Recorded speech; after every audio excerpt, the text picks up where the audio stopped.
DJ Scream, heavy in the streets. We gon' get it, we gon' get it, we gon' get it. We gon' get it, we gon' get it. Get it in blood. Get it in blood. We gon' get it, we gon' get it, we gon' get it. We gon' get it, we gon' get it. Get it in blood. Get it in blood. Hood rich. Get it out the mud. Good evening, everyone, and welcome to Saints and Appetizers podcast. And this evening we have some appetizers for you, some very good appetizers. And I'm talking about UFC 304, and this is UFC 304 Edwards versus Muhammad 2, but this could also be considered Aspinall versus Blades 2 as well. So but both of these fighters and both of these fights, they fought originally and had some controversial endings to both of them, but they're finally meeting back up. And one of them, the ones that, and one of them has a champion. The belt is a champion in their division as well. So this is a UFC 304 Edwards versus Muhammad 2, and this is a Saturday, July 27, 2024, and this is at the Co-op Live Arena in Manchester, England. So let's see, kind of go over this, kind of the preliminary cards. There really aren't any great preliminary cards or anything to really tune in for until the main card starts. The only fight on there would be the women's strawweight match between Molly McCain versus Bruna Brazil, which the only reason for that is that her and Patty Pimblin were kind of on a little bit of a win streak together. Like they were on the same card for like 2 or 3 times in a row, and we're kind of on a win streak. So they kind of go a little hand in hand with each other. Even though Molly McCain, since that whole whatever UK fighter unite type of thing, since then she's lost since then. So it's not as big of a deal. But I wouldn't mind seeing her and both Patty Pimblin getting knocked out. I mean, that wouldn't hurt my feelings. So I might tune in to see how that turns out. But other than that, there's really nothing too exciting on the preliminary card. No big names. No, I guess there is one. There is one heavyweight bout. The second fight on the early prelims is a heavyweight. So you might, other than the co-main event, you may get to see a devastating heavyweight knockout possibly. But that's about it for the preliminary card. So we got the main card. So let's get into this. Let's get into the main card. So can I get a menu? And so this is a five fight main card. So on the pay-per-view. And so the first fight is a featherweight bout between Arnold Allen and Giga Chikez. And these guys match up pretty well. The thing with Chikez, he's had like 50 fights, so he's 35 years old. So he's 5 years older than Arnold Allen, who, if I was to like describe Arnold Allen's like fighting style, he's just a true mixed martial artist. He started training mixed martial arts and when he was a teenager. So that's just kind of, he does like everything good, but he tries to strike and kind of show off his kickboxing abilities because he did fight. He has 3 wins in kickboxing, so he believes in his hands. He's not strictly a ground fighter, a wrestler, or Brazilian jiu-jitsu. So let's see. In his last 6 fights, he is 4-2. But the thing is, he's lost his last 2 fights. He's on a 2-fight losing streak, both unanimous decision. And that's Max Holloway, who's about to fight for the champion, a title coming up. I don't know if the BMF title will be on the line at the same time as that, but that's coming up. So he is a current title contender. So he lost to Max Holloway, and then he lost to Movsar Evloev at UFC 297 back in January. So those are two, I can understand kind of the Max Holloway lost, and he went 5 rounds with him, unanimous decision. So that's impressive, just considering where Max Holloway is kind of slotted now, currently in the title fight contention realm of things. But then the Mosfar Evloev loss, that's not very impressive. But he's had 22 fights in his career, 19 wins with 3 losses.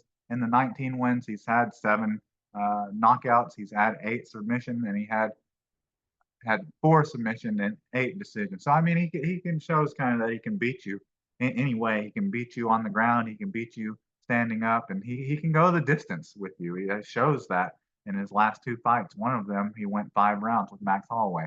But the things that probably helping him go those decisions is that he's just durable. He has 3 losses, but in those 3 losses, he's never been knocked out. He's never been submitted, and he has just the 3 losses by decision, which 2 of those are just the recent losses. So he was kind of on a winning streak. I think he was on like a 10-fight winning streak, featherweight division record, I guess. But that's come to a screeching halt due to these last 2 fights. And he is fighting Giga Chiquez, who, like I was saying, I was mentioned earlier that he has 48 total fights. Well, that's kickboxing. So I guess I had that mixed up. So he has 48 total kickboxing fights with 38 wins and 10 losses. So he's kind of like a best choice version of Alex Pereira, someone coming over after having a really successful, what seems to be a really successful career in kickboxing, and then comes over to mixed martial arts and has been impressive, and UFC. Let's see, just from his UFC days,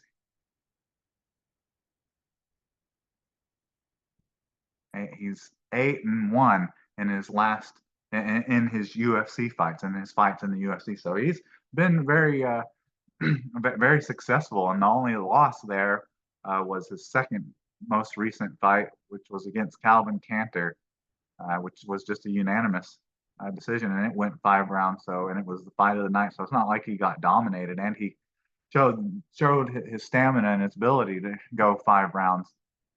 So we already kind of mentioned how he's been pretty good in his time at the UFC.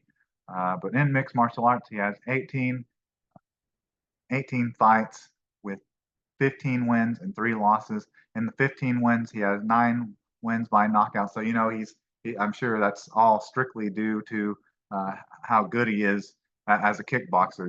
So he has that knockout ability and precision striking that you get from a kickboxer coming over from kickboxing to mixed martial arts. Very very very similar to Alex Pereira, who's showed how dominant and how what such a great kickboxer he is, because he's shown he's Giga Chiquez. He's shown that he's got the ability, not with just knockout and punches, but he can land some head kicks and body kicks that can set off TKOs as well. And then he has just 1 submission, so I mean that's not really his game. Stand up.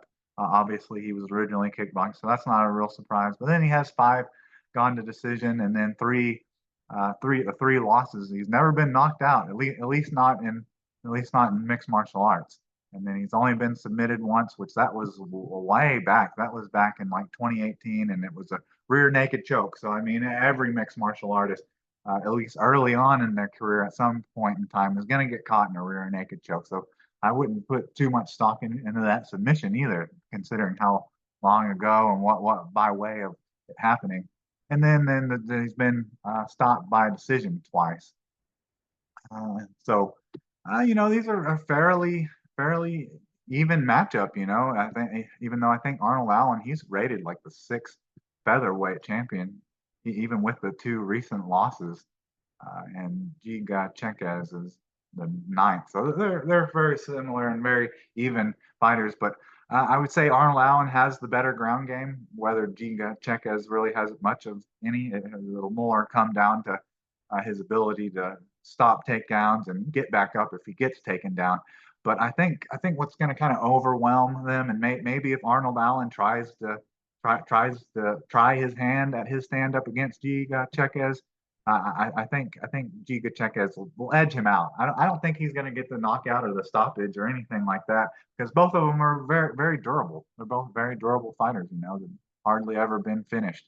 So in the featherweight bout between Arnold Allen versus Giga Chekez, I'm going with Giga Chekez, and I think he's going to win this by decision. It may be split decision, it may be unanimous, but he's going to win by decision. And both these guys, they're just tough. So that's kind of how I see that. All right. Now then, on to the second fight on the main card. We have Christian Leroy Duncan versus Gregory Rodriguez. And Christian Leroy Duncan, let's see, he's only had a couple fights in the UFC. He's only had 4 fights in the UFC, but he is 3-1 in those 4 fights, and he is 5-1 in his last 6 fights. So that's impressive.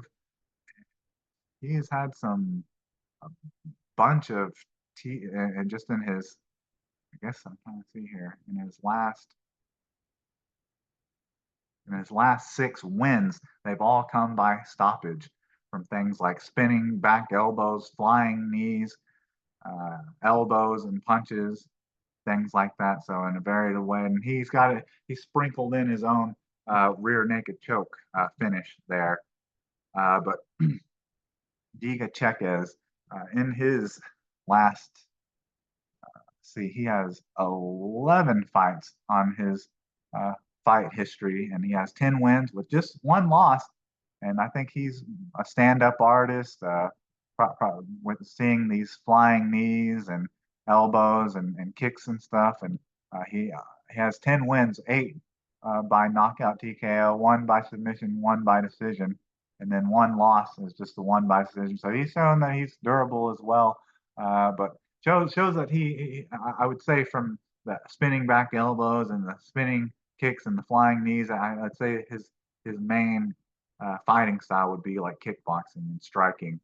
But that kind of leads me kind of to my next point here, and that's the fact that he's fighting Gregory Rodriguez, who looked like some meat, a weapon, a unit on the scale. That dude looked like they're fighting at 185. This dude looked like a 205er. He looked like he was coming off of a cycle. And just like Christian Leroy Duncan, he's a knockout artist as well.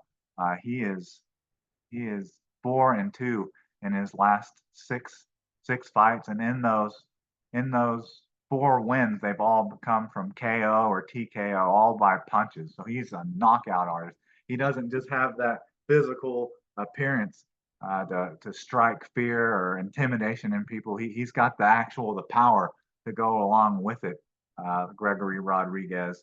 And so in his 20 fights, he has 15 wins and 5 losses. In the 15 wins, he has 10 wins by knockout, 3 by submission, and 2 by decision, and then 5 losses. He's been knocked out. He's shown that he can be knocked out a little bit different than Christian Leroy Duncan. Like he's been knocked out before. So he's been knocked out 3 times, and then he's showed good enough submission defense, and then he's lost 2 by decision, never been submitted. So this is a very interesting fight. It'd be interesting to see if one of them actually tries to go and work the ground game, or just if early on they're both going to try to see who's got the better striking. But in that moment of filling each other out in the striking game, I think one of these guys might just get knocked out. And with Christian Leroy Duncan, it makes it a little hard to pick against him, seeing how he's only lost once and never been knocked out. But Gregory Rodriguez, like I said, he was a unit, just a straight unit. Seeing him on the scale earlier today, so I think even though he's shown that he can be knocked out, I think this fight, regardless, is going to win. Is going to end with someone waking up from a coma, basically. And so I'm going to go out on a limb here and pick the fighter that actually hasn't pick against the fighter that actually hasn't ever been knocked out or really stopped before, had never been finished, only lost 1 by decision. So he's shown that he's tough and durable, but he's only been in 11 fights. So in the middleweight bout, between Christian Leroy Duncan versus Gregory Rodriguez. I'm going with Gregory Rodriguez, and I think he's going to win this by KO punch. And if it happens, it's going to be in the first round. Like regardless, someone's going to sleep in the first round in this middleweight, the second fight on the card. So I'm excited really about this fight, and maybe most excited for the most exciting matchup on the card possibly is the lightweight bout between Bobby Green versus Paddy Pimblett. I mean, just mic skills and media wise, Paddy Pimblett is an easier sell than any of these other guys. Leon Edwards, Belal Muhammad, Tom Aspinall, Curtis Blake. He's a weapon in the promotion game. So in this bout it's a lightweight bout between Bobby Green or King Green. I think he changed his name to King Green versus Paddy Pimblett. And they were talking quite a bit in the pre-fight press conference. At first it started out a little disrespectful, both of them saying they're going to knock one another out, and then I don't know, they kind of kissed and made up at the end, which was a little weird. But yeah, they ended up just saying, "Oh, after it'll be all hugs and kisses after one of us knocks one another out, and we'll handshake and probably go have a pint." That's kind of shit that you had during their pre-press conference uh, interview. But I think this match sets up good for maybe someone finally being able to catch Paddy Pimblett. And so I'm talking about Bobby Green here, who he's an older fighter. Yeah, he's 37 years old, so he's an older fighter, kind of like Giga Chiquez. And unlike Giga Chiquez, but Giga Chiquez in kickboxing, Bobby Green has almost 50 fights in MMA, actual MMA. So he's a true veteran mixed martial artist for sure. He is 3-2-1 with one no contest coming over Jared Gordon. Accidental clash of heads back at April 22nd, 2023. So he's 3-1 in his last four fights, taking away some of those. And he has a Jalen Turner where he got knocked out back in December 2023, and then he just beat Jim Miller. I think that may have been Jim Miller's retirement fight. Jim Miller, he's like 50 years, 40 years old. So let's see. So in the 49 fights that Bobby Green's had, he has 32 wins with 15 losses. And in the 32 wins, he has 11 by knockout, 9 by submission, 12 by decision. So he shows he's a true martial artist. He can beat you anyway. He can knock you out, submit you, or go the distance with you. And then in the 15 losses, he has 5 losses by knockout. So he can be knocked out, 2 by submission, and 8 by decision. And then he has 1 draw and then 1 no contest, which was that clash of heads. And I would say that Bobby Green, for the most part, like I said, he's just kind of a pure mixed martial artist. Like that's basically what he's been uh, training for and training his whole career, and for 49 fights and going into his 50th fight.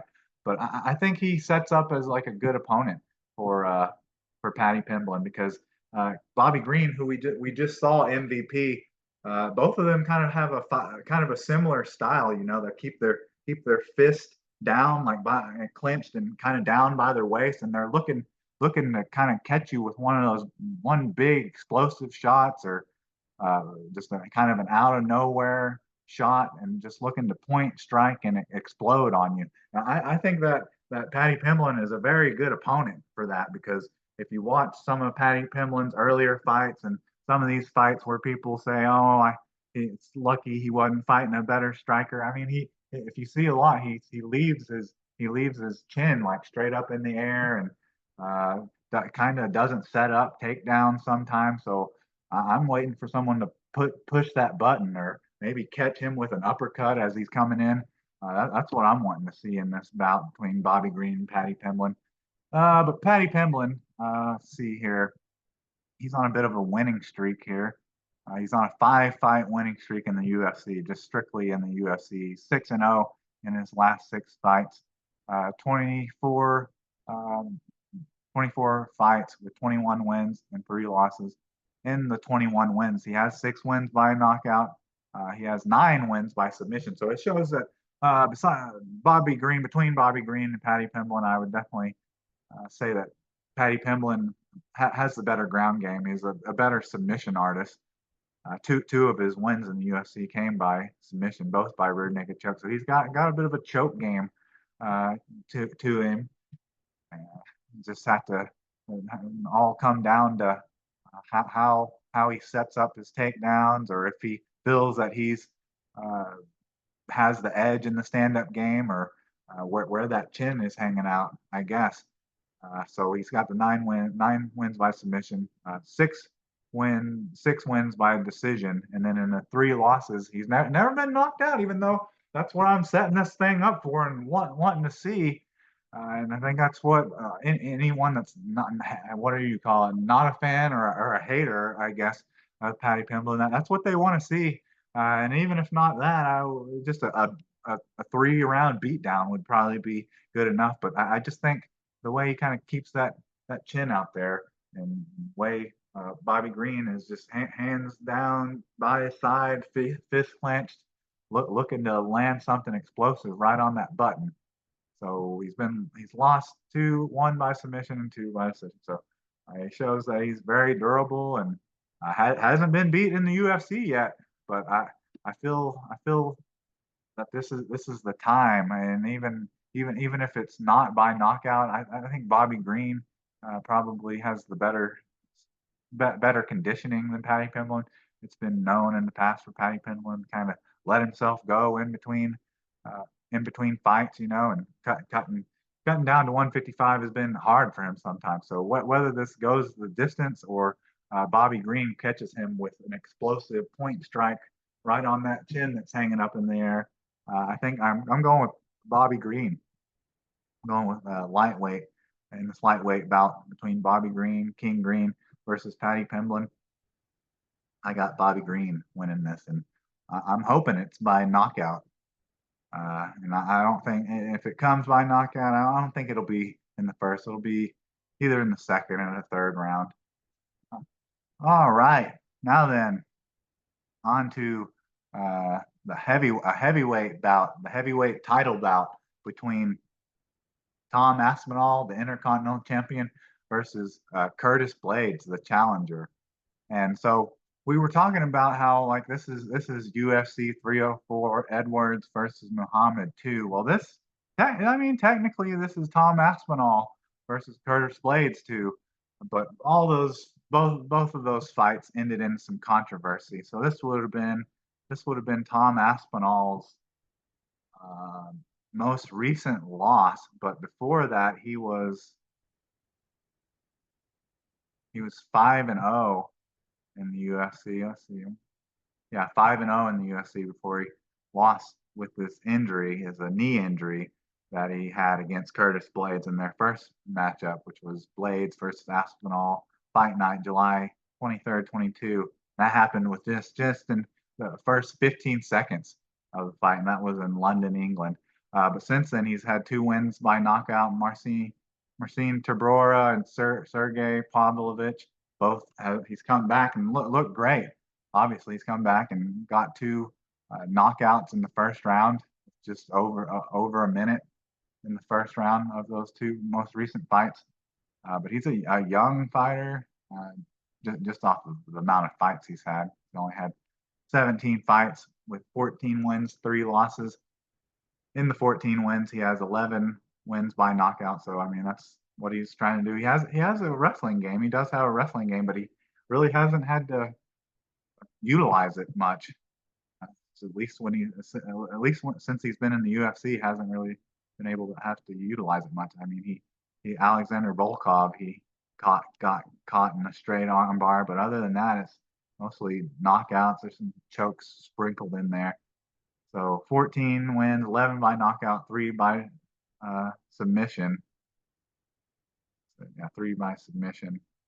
And then 3 losses. The 1 knockout was his TKO loss due to the injury, and then he's been submitted once, that was all the way back, like one of his first fights back in 2015. Got Stuart Austin caught him in a heel hook, and then one disqualification, which I guess he lost due to due due to disqualification, illegal.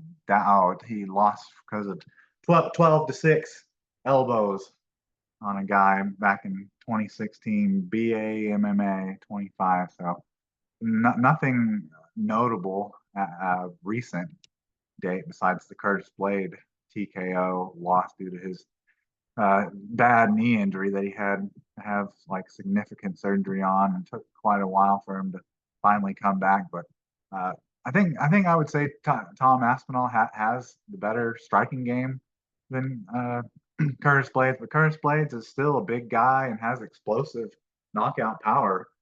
And I think it's kind of the same thing. These kind of fighters are kind of similar, except they utilize one of their strengths more than the other. Like Tom Aspinall, he's utilizes his strength and his knockout power and striking more, but he's a good wrestler too. Like he could use it.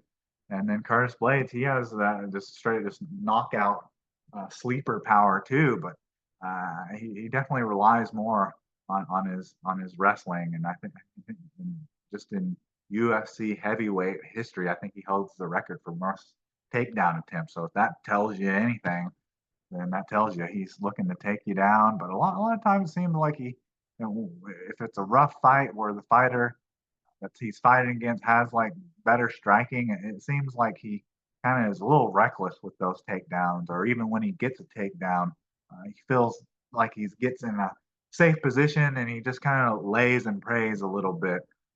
So it'd be I'd like to see what he does against Tom Aspinall, especially if Tom Aspinall is able to stop his takedowns, or is able to get back up after being taken down.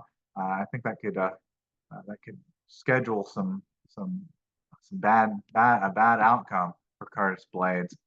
The one that I kind of remember the most with him taking a bad shot, not setting up his shot, was that uppercut. He took like an uppercut KO uppercut by Derek Lewis back February 20,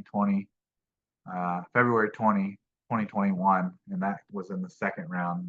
So that's the one I highlight for uh, examples of him not setting up his takedowns and his shots and getting caught by a knockout uppercut that knocked him out. But in his last 6 fights, he is 4-2 in his last 6 fights, and his last win is a Yelaton Almeida KO punch performance of the night. In his 23 fights, he has 18 wins, 4 losses, and 1 no contest. In the 18 wins, he has 13 wins by knockouts, 5 wins by decision, and then 4 losses. He's just been knocked out 4 times, so he's shown that if you're going to beat him, you're going to knock him out, which shows that he can be knocked out.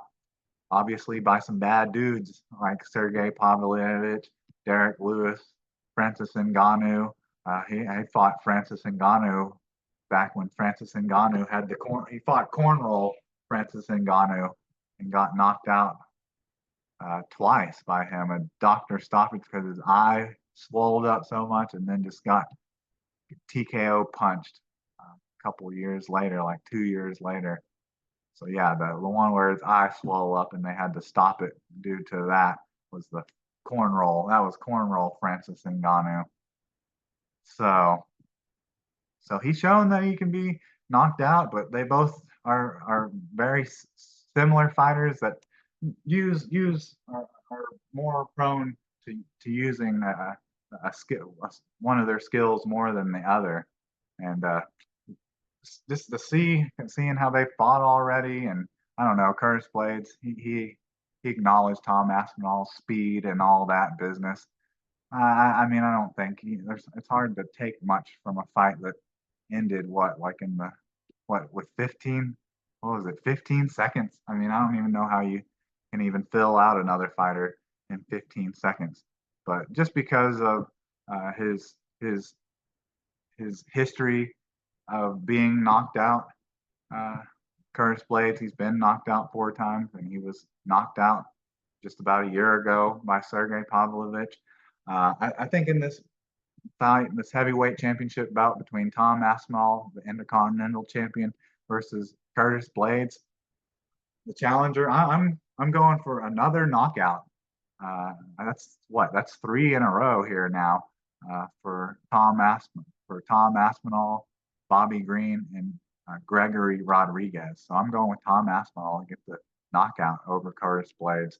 And I mean, in these heavyweight bouts, you kind of want to pick those knockouts coming in the earlier round. Like a lot of times you're just straight up KO knockouts come in the first round, like within like the first minute or two. But I want this to be kind of a war, a heavyweight title war, So maybe that knockout comes in the third or the fourth round or something like that. All right. Now then, on to the main event, the welterweight championship bout between Leon Edwards, the champion, versus Belal Muhammad, the challenger. And so, just like the previous fight, these two have fought before. So this is Leon Edwards versus Belal Muhammad 2. So these guys have fought before, but kind of like um, the Tom Aspinall fight with Curtis Blades, his fight ended with a knee injury. Well, this fight ended with an eye injury. Basically, so instead of because it is a knee injury, that's a TKO, like that's a knockout. But because this is a quote unquote accidental eye poke there, and that caused an eye injury, therefore it's a no contest instead of a TKO. I imagine people would start poking people in the eye and start getting TKO wins if it wasn't. So I understand that. And that I can't believe that was that long ago. That doesn't feel like that was that long ago. And the fact that they never matched back up more recently than that, because that was March 13th, 2021 at a fight night, Edward versus Muhammad. That's wild. And that came at the 18-second mark of the second round. So, and I think in that fight, Belal Muhammad took a pretty good shot from Leon Edwards, and Leon Edwards did a pretty good job of avoiding the takedowns, which is, that's Belal Muhammad's main key to victory, path to victory is using his wrestling and takedown and Brazilian Jiu-Jitsu. But in the last 6 fights for Leon Rocky Edwards, he is, let's see, 5-0-1. So the one is that no contest against Belal Muhammad. And then since winning the belt, well, he's on a 4-fight winning streak. One was Nate Diaz, and then he beat Kamaru Usman, and then he beat Kamaru Usman again, and then he beat Colby Covington. So, I mean, it's kind of interesting. His last, just the opponents that he's fought for gaining the belt and then defending it are a little interesting. I never thought since Colby Covington's whole beef with what's his name, Jorge Masvidal, I feel as if he's been kind of like washed. So that was like 2 years ago. So I never thought that was really an impressive opponent. That was December 16th, 2023. And then the rematch of Kamaru Usman. Since taking that head kick that put him in the shadow realm, I think Kamaru Usman has been kind of washed. But even a washed Kamaru Usman and a washed Colby Covington, both of those guys went to decision, unanimous over Covington, and then just majority over Kamaru Usman. So he hasn't been, besides the headshot dead, which is a catchphrase I picked up here from Belal Muhammad, who said that headshot dead. That was in the pre-fight conference, but so that was really the only impressive win that he's had in a while. Pretty much every fight he has, besides Peter Sobota back in March 17, 2018, so a long time ago, like 6 years ago, is the last time he beat anyone, stopped anybody, TKO, besides the Kamaru Usman fight. But in his 16 fights, 22 wins, 3 losses, 1 no contest. He has 7 wins by knockout, 3 by submission, 12, 12 by decision. So that shows you he kind of plays it a little bit safe there, unless he knows that he's down on the card and has to do something drastic to get the finish, like he did against Kamaru Usman in their first bout. And then he's never been disqualified. Never won a fight by disqualification. And then he has 3 losses, never been knocked out, never been submitted. So he showed that he is very, very durable. And then he has 2 losses by decision and one one loss by disqualification. Let's see where that was. So that was like third fight of his career back in 2012. Delroy McDowell, DQ illegal knee. So that's nothing to really, uh, nothing to acknowledge too much. So if he is to win this fight, or how he wants this fight to go, I imagine he wants to keep it standing and kind of just uh, work his boxing and kickboxing, and try to stay off of the cage and avoid any kind of takedowns from Belal Muhammad.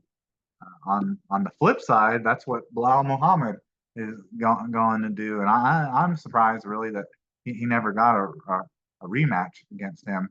It took 5 fights, and then the 6th one coming up to finally get a fight with Leon Edwards. And the people he was fighting: Damian Maia, Stephen Thompson, Vincent Laqui, Shane Bradley, Gilbert Burns, like just a bunch of killers, all guys that have fought for the belt before. Took that resume for him to finally get his rematch and his title shot uh, against Leon Edwards, who in some of the pre-fights and before this fight was set up, he was talking like he didn't see why there was any reason to even have the rematch against him or even fight him. Because I will admit, if you watch it, it did look like Belal Muhammad may have took one of Leon Edwards' better shots, had him shook and had him wobbled, and then the second round came to an abrupt end. So he is 5-1 in his last 6, and the one is the no contest. And he loves decisions too, just like Leon Edwards. In his 27 fights, he has 23 wins, 3 losses, 5 by knockout, 5 wins by knockout, 1 by decision, 1 by submission. And so even though he has this great wrestling and jujitsu ground game, it seems like he takes people down and doesn't really try to do anything with it, which is similar to Curtis Blades. He has all those takedowns and he got such a great ground game, but he has like no wins by submission. So he has no wins by submission, very similar to Curtis Blades, and then two losses. No, yeah, yeah. So 1 loss, he's been knocked out once, and then 0 losses by submission, and then 2 losses by decision. So I mean, his great ground game at least helps him defend the submissions, but doesn't help him get people in decision and submission. And then he has the one no contest that we all know about. So even though this is the main card, it may be off of the main card. Besides maybe the Arnold Allen Giga Chiquez fight, it may be the fight that I'm least excited about. Wanting to see or expect that something really exciting could happen in, a crazy knockout or kept getting caught in some wild submission. I just kind of just don't see that happening too much, because I see it's either going to be Belal Muhammad holding Leon Edwards up against the cage or taking him down and just trying to lay and pray the whole time, or it's going to be Leon Edwards kind of just kind of keeping his distance the entire time and doing a good job of stuffing the takedowns. And even if he does get taken down a couple times early on, he's going to just kind of get right back up, which was really discourages Belal Muhammad, makes them second guess their game plan, and maybe have, if anything, and if it comes to a stoppage, it may just be from Leon Edwards just kind of picking picking Bilal Muhammad apart and maybe it coming to like a doctor stoppage due to like some facial damage, swollen eye or a cut or something. But that's about the only way I see this fight ending ending in a stoppage because I mean I don't see either of these guys knocking each other out. I don't, and then obviously neither one of them has like a great submission game. So if it ends up on the ground, they'll probably just be kind of laying there, switching positions to keep it from getting stood up by the refs. But that's about it.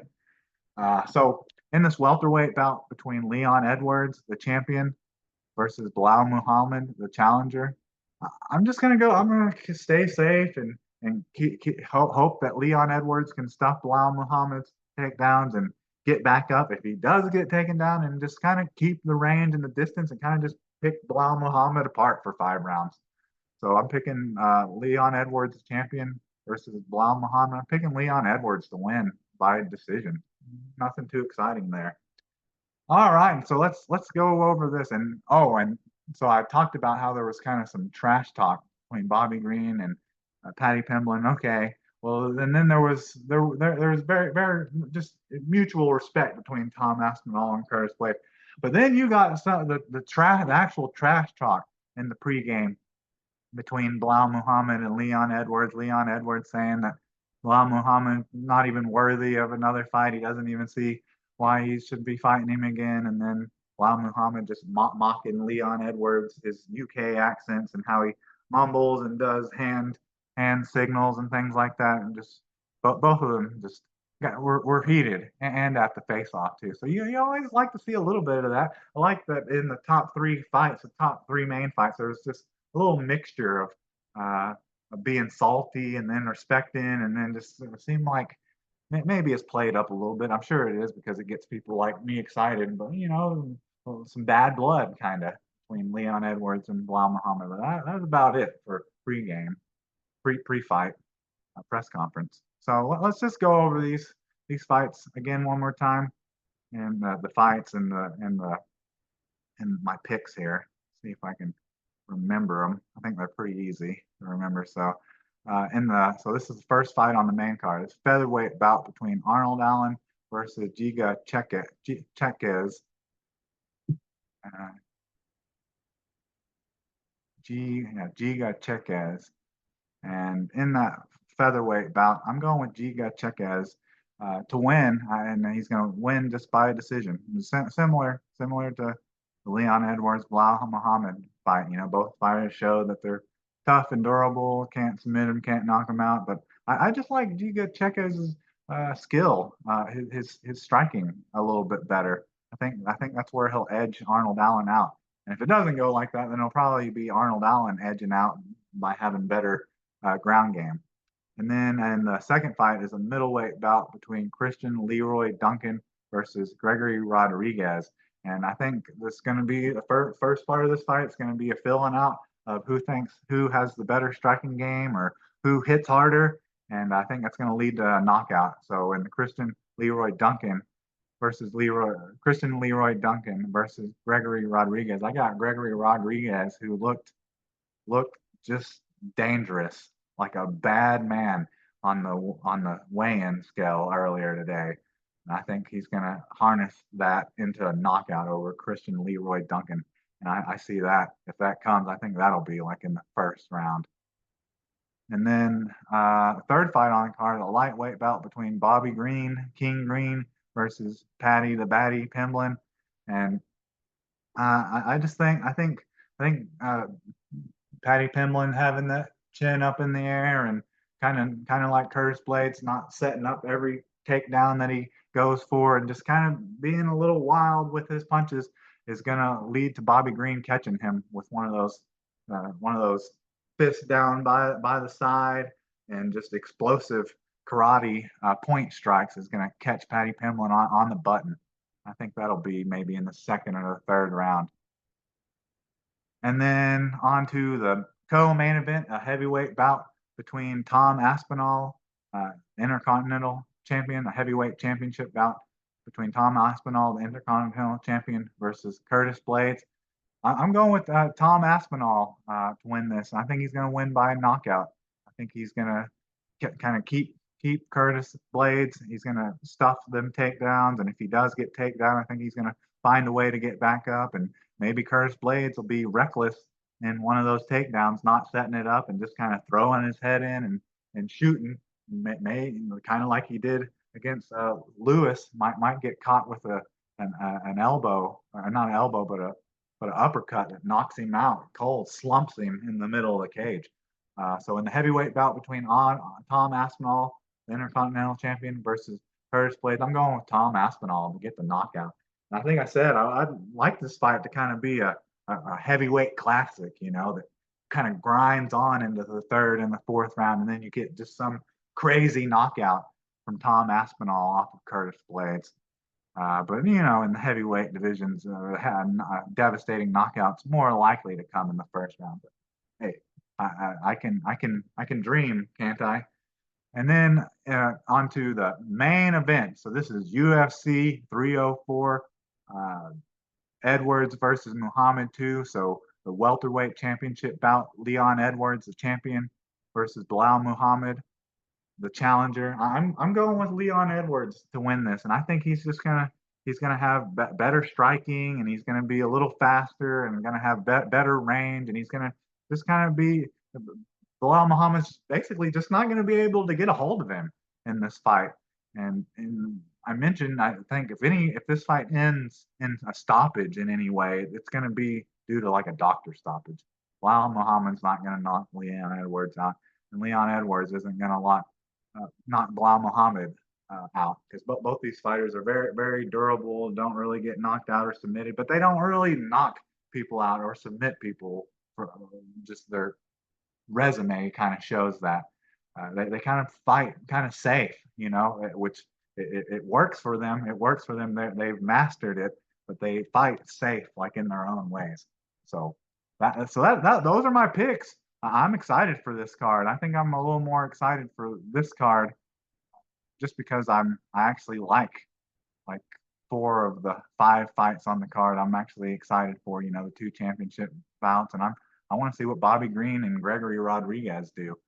But yeah, so I'm ready for this. So it's a 10 Eastern, 9 Central time, 9 Central time, for my Hoodats and Saints fans and people in Louisiana. Central time's all that matters anyways. But just shout any kind of shout outs for me, sharing, subscribing, comments, anything like that. I'd like some input on what you guys think of this card. But anyways, I think that's about all I have for you. So can I get a check, please?